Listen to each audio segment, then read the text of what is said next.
안녕하세요. 불교 읽어주는 유나 아빠입니다. 최근 날도 많이 따뜻해지고 이제 겨울이 가고 봄이 옴을 느끼는 시기인 것 같네요. 두껍게 입었던 옷들도 가벼워지고 코로나가 아직 심하지만 지난해 겨울부터 저희를 힘들게 했던 팬데믹이 종식되는 게 아닌가 하는 희망찬 소식들도 들려오고 있습니다. 이런 상황에서 저희 이목을 가장 사로잡는 뉴스는 바로 코로나 백신 접종입니다. 최근 우리나라도 아스트라제네카와 화이자 백신 접종을 시작했는데요. 혈전 연관성 때문에 많은 분들이 우려하고 있지만 꾸준히 접종이 진행 중에 있습니다.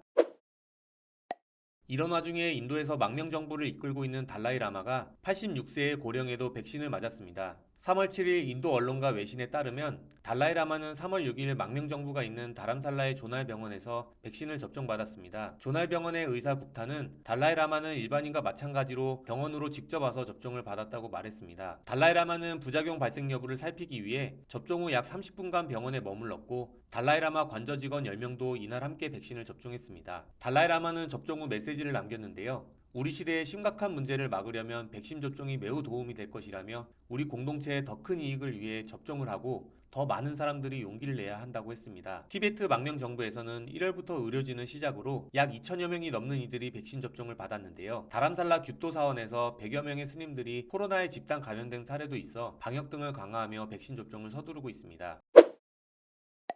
백신 접종과 관련해서는 나라마다 접종 우선순위가 다소 다릅니다. 어떤 나라들은 코로나 감염에 의한 피해가 우려되는 노약자를 중심으로 먼저 맞추는가 하면 어떤 나라들은 사회 필수 인력을 먼저 맞추고 있습니다. 그렇다면 종교계는 언제부터 백신을 맞을까요? 우리나라를 비롯한 대부분의 나라들은 종교계 접종은 가장 후순위로 배정한 상태입니다. 사회 필수 인력 분류에서 빠져있기 때문입니다. 다만 정치적인 고려가 순위를 당기기도 합니다. 인도네시아는 접종 순위에서 사회 필수 인력에 이어 종교 지도자가 2순위로 포함됐습니다. 교육계와 공무원 빈곤층보다 더 앞서 접종을 하고 있습니다. 인도네시아는 무슬림 비중이 87%에 달하는데요. 2018년 홍역 팬데믹 당시에는 홍역 백신이 이슬람 교리에 맞지 않는 것이라 하여 사용이 금지된 하람으로 판정에 맞지 않았다고 합니다. 이번 코로나 상황에서도 돼지에서 추출된 성분이 들어간 것으로 알려진 할랄 미인증 백신을 맞게 됐고 종교적으로 백신 접종을 받지 말 것을 이슬람 단체들이 권고하면서 백신 접종률이 크게 떨어졌다고 합니다. 워낙 상황이 급하다 보니 인도네시아 정부에서는 종교 지도자 순위를 위로 배치해 접종을 받도록 유도하고 있는 것으로 보입니다. 백신 접종이 사회적 이슈가 되고 있는 가운데 달라이라마 사례처럼 최근 백신 접종에 대한 우려를 불식시키고 종교적 거부감을 해결하려는 차원에서 종교인 접종이 먼저 이뤄지는 경우가 늘고 있습니다. 이탈리아에서는 1월 14일 바티칸에서 백신 접종이 시작됐고 이탈리아 언론 등은 프란체스코 교황이 이날 접종했다고 전했습니다. 교황은 접종 4일 전 방영된 이탈리아 뉴스 프로그램에 나와 인터뷰를 하며 백신 접종을 예약했다고 밝힌 바 있습니다. 당시 프란체스코 교황은 우리 모두가 코로나 백신을 접종해야 한다고 강조했고 그 행위는 주변 이웃을 위한 윤리적인 행위라고도 했습니다. 85세인 프란체스코 교황은 아르헨티나에 있을 당시 폐 일부를 떼어냈는데요. 취약한 몸 상태에도 스스로의 건강과 생명뿐만 아니라 코로나가 전염병이라는 점에서 타인의 생명까지 걸려있는 문제인 점을 생각해야 한다고 강조했습니다. 미국에서는 3월 16일 백신에 대한 국민 신뢰를 높이고 접종을 장려하기 위해 모든 종교 종파 지도자가 공개적으로 백신을 맞는 행사가 열렸습니다. 상대적으로 백신 신뢰도가 높은 화이자 백신을 중점적으로 맞는 미국에서조차 전체 인구의 30%가 백신 접종에 대한 반감을 갖고 있다고 합니다. 집단 면역을 위해 대부분의 국민들이 백신 접종을 맞아야 하는 정부 입장에서 종교계에게 도움의 손길을 뻗고 있는 상황입니다. 전 세계를 휩쓸고 있는 코로나를 종식시킬 유일한 대안은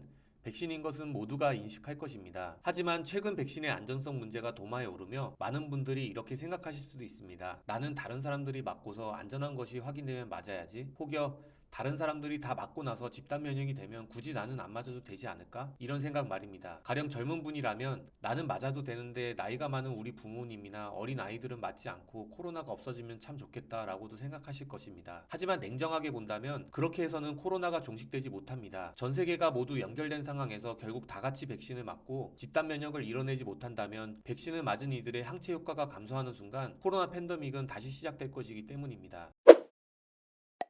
기자인 저 같은 경우에는 취재 과정에서 많은 사람들을 만나며 항상 조마조마한 마음을 갖고 있습니다. 한 번은 올해 초 오한 증세가 심하게나 종로구 보건소에서 코로나 검사를 받았는데요. 다행히 음성 판정을 받았습니다. 그 일련의 과정에서 얼마만큼 많은 이들이 거미줄처럼 제 주변에 연결되어 있음을 느끼게 됐습니다. 최근에는 전화번호가 구청에 등록돼서인지 몰라도 백신 접종을 안내하는 문자를 받게 됐습니다. 단순히 접종 시작을 안내하는 문자였지만 접종 통보를 읽히자 솔직히 겁부터 덜컥 나더라고요. 결국 백신에 대한 안정성이 확보되는 게 선결 과제이기도 하지만 현실적으로 그것을 입증할 시간이 턱없이 부족한 상황에서 만약 접종의 순간이 온다면 여러분은 어떤 생각을 하게 될 것 같으신가요? 한국 불교계의 큰 스님들이 먼저 백신을 접종받고 여러분에게 백신 접종을 권한다면 어떤 생각이 들까요? 달라이라마와 프란체스코 교황의 백신 접종과 최근 불거지는 백신 안정성 논란을 보며 많은 생각을 하게 됩니다. 부처님께서 지금 현세에 계신다면 이 문제에 대해 어떤 대답을 해주실지도 궁금하기도 합니다. 오늘의 해외 불교는 이러한 화두를 안고 마치도록 하겠습니다. 만약 한국 불교계나 해외 불교계에서 대대적인 백신 접종이 이뤄진다면 이 소식을 갖고 다시 찾아뵙도록 하겠습니다. 하루빨리 코로나가 종식되고 이로 인해 피해받는 이들이 없는 조금 더 나은 세상이 됐으면 하네요. 긴 영상 봐주셔서 감사합니다. 구독과 좋아요 버튼을 꼭 기억해주세요.